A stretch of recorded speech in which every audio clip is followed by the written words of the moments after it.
My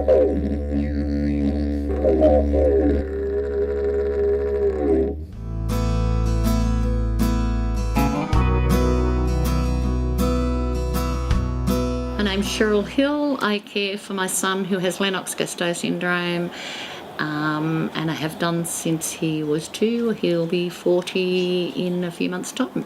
He was kicked by a horse when he was about 18 months old on the side of the head. They told us at the time half an inch fire up and he would have died on the spot. 6 months later he took his first seizure and we've been dealing with it ever since. And we moved to Inverell when Mark was about 5, sold the property and came up here and got involved in the community and Mark into some school up here and joined a few groups and got a few things going for people with disabilities and have stayed on.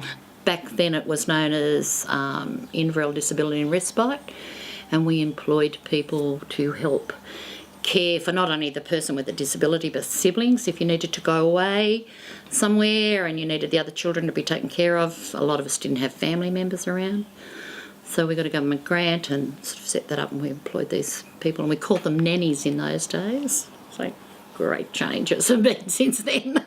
Then of course as Mark got older and was ready to leave school, there was nowhere for him to go. There was a handful of us got together again and got some people over and applied for funding to get connections started so that they would have somewhere to go once they left school. I was Mark's voice. Mark had nothing and he needed a voice, and that was me. I got in there just so that he would have something to fill his days when he left school. He didn't need to be at home with us all the time. There was nothing back then.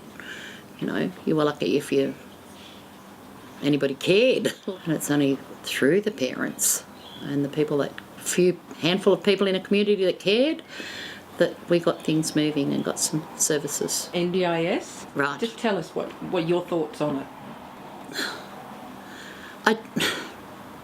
As I say, I'm not sure that they fully understand how big the problem is and how big disabilities is and where on earth they're going to get all this money to make all these wonderful changes that they say are going to make. And I think they're going to have to sort of sit down and do certainly a lot more consultations with people and find out exactly what their needs are and listen.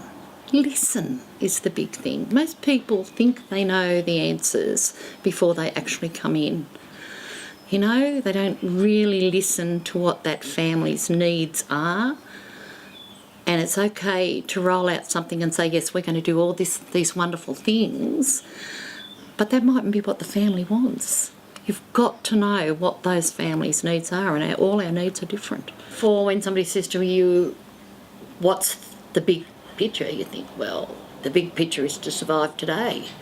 You don't think that big picture is that you've got to survive the rest of your life, you know, and how you're going to do that. It's let's get through today. We'll worry about tomorrow when that comes. How do you think big when you've only ever been able to think small? I probably could see the advantage, but just how do you do it? Yeah, when, you know, it's just never been part of you. So I don't know. It's like people say, think outside the square, and you think, well, hey, but this is where I am. I'm in this little square. How do I think outside that square? Don't be afraid to ask for help, because when you first get that child with the disability, you think that you're its mother, you're responsible, you're going to look after it. And there's nothing worse than when you do hit the crisis point and you have to ask for help. Nobody knows about you because you've never asked before. So you need to ask for help and you need to accept help. Sometimes that accepting help can be a big issue too when you first start. So you've got to realise that you haven't failed, you just need help. And the other piece of advice I give to people is to learn to laugh at it. Otherwise you become twisted and bitter and you don't want to go there. So you learn to laugh at life and what it throws at you. There you go, that's it.